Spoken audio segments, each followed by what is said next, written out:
Server from 17 once again. This is my Dark Souls 2 beta playthrough. And we're moving now towards the waterfall. I'm doing a very precarious jump, which I didn't think I was going to make, because the new jump is god-awful. So bad. It's going to take so getting used to, but I'm excited to do that transition. So, I'm running up here towards this dead end and towards where the boss room is. You'll notice I'm checking my back quite a lot because there are red phantoms that spawn here and I have absolutely no idea what triggers them.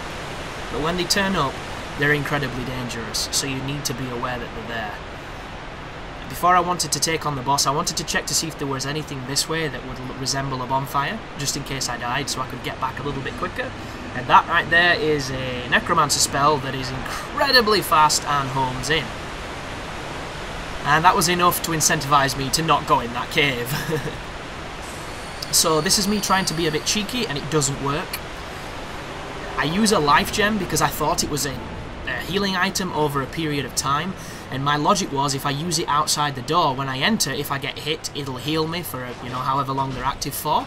And it turns out that's not how they work, so it didn't actually end up helping me, I don't think. Yeah, don't see my life going up. But this is the Skeleton Lord.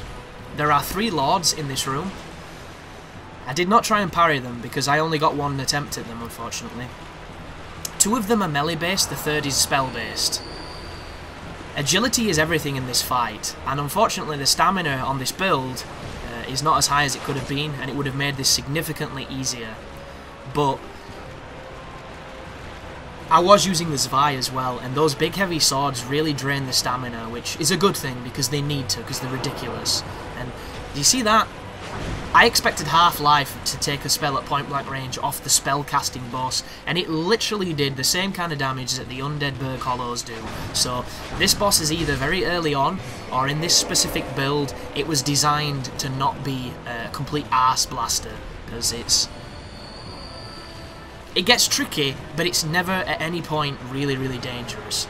So when you kill a skeleton lord, as I just did, what will happen is he will spawn skeletons, and each of these skeletons will go towards the damage on the life of the boss. So every time you kill one, it damages the bar. And the best way I found to do it, even though I only had one shot, was literally like that. I had a big group of them, I had a massive sword, and I introduced them to the concept of Stunlock City, and it was really effective. However, getting away could be quite dangerous because I didn't have much stamina to run. So I would run away, I would put a pillar between me and anything in the room, and I was generally okay with that strategy. So there's the 2 hits on him. I've got the 2 melee guys. The room looks pretty empty at this point. Frame rate's not completely horrible, which gives me hope. There he goes again with his little hand shotgun. And oh, he's starting to hit me, so we trade a few hits. And this is a mistake, this, guys. I killed both of them, and I should have only killed one, because now I get a room filled with enemies, and it's not exactly brutal tough. Like, if this was Dark Souls and there was this many skeletons in a room with me, I would be in a lot of trouble, especially if those ones were there. Wheelie skeletons. Pretty much the worst part of the Bible, in my opinion. Luckily enough, I could take them out quite quickly, but I get a little greedy there, and this is not quite panic mode, but very conscious of I'm about to die mode. So I run away, put a pillar between me, heal up, and then do a terrible roll then, but luckily I do some unlocked play, get gangbanged by wheelie skeletons.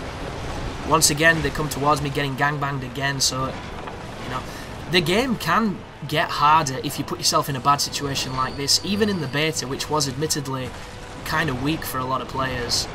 But as long as you kept your composure, you should be okay.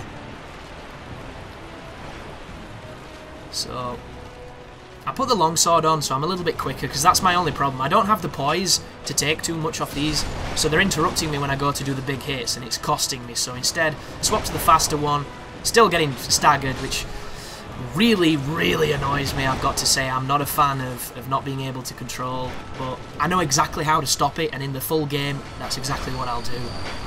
So I think there's only 2 wheelie skeletons left at this point. Oh no, there's not. There's 2 wheelies and there's a standard dude. So shield up, do some standard Dark Souls stuff, and then it's just Yeah, just me and this guy.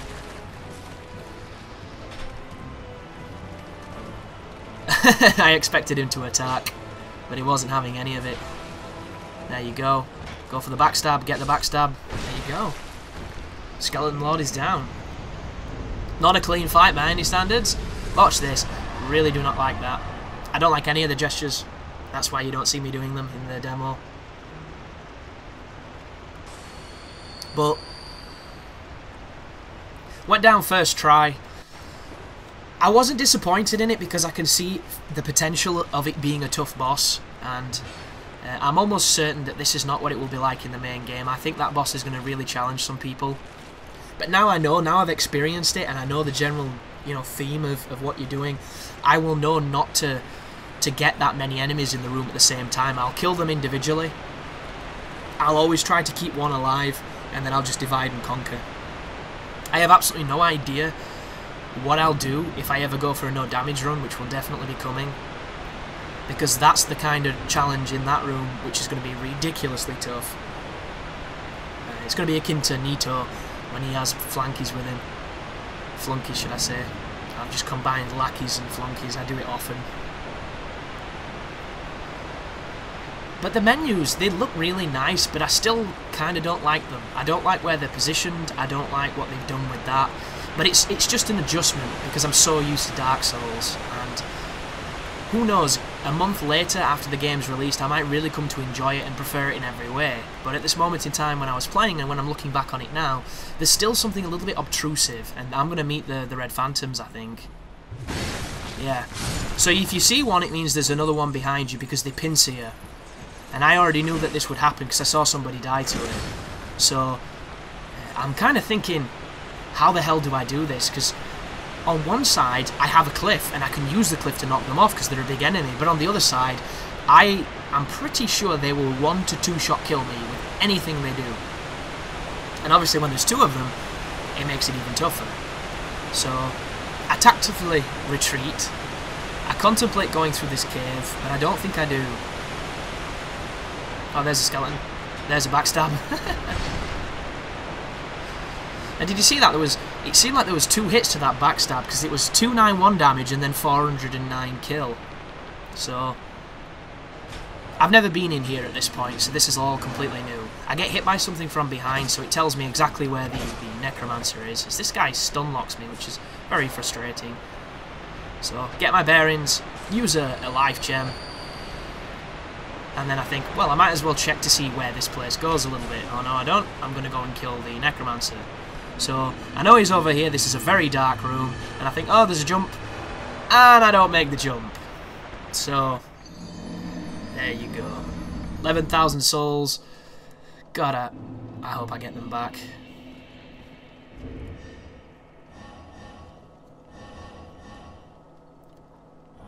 But anybody wondering if you can move while you're in your menus, you can. It's just kind of awkward because you're not centered, so your movement is of a funny degree. What have we got here? Soul of... Ah. I'm going to use some of my consumables. And I've only got 1 of them as well, because if I'd have had more, I would have been able to test whether or not you could use more than 1 at the same time, which would have been cool. But do I have enough to level up? I am level 33. I do not. So there you go. But you'll notice my life has got a little bit shorter because I died in soul form.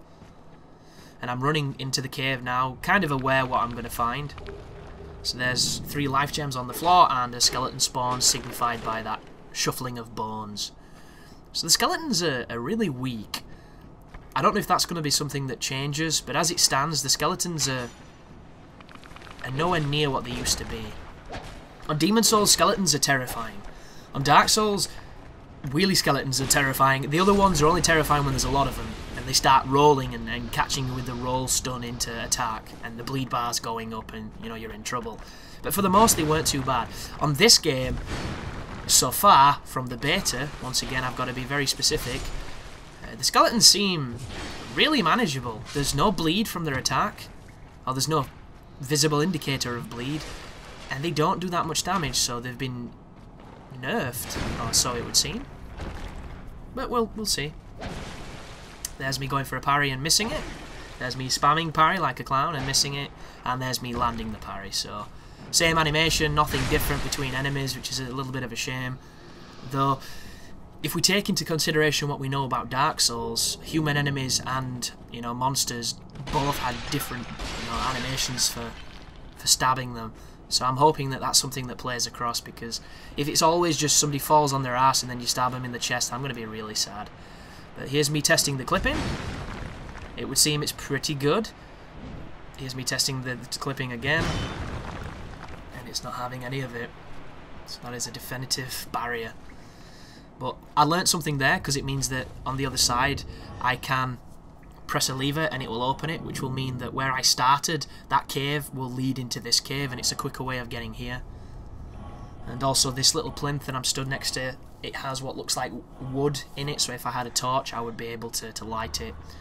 And I believe at this point I didn't realise that you got the torch from the bonfire. So I was looking to see if I could find it and light it and use it, which is just not how it works.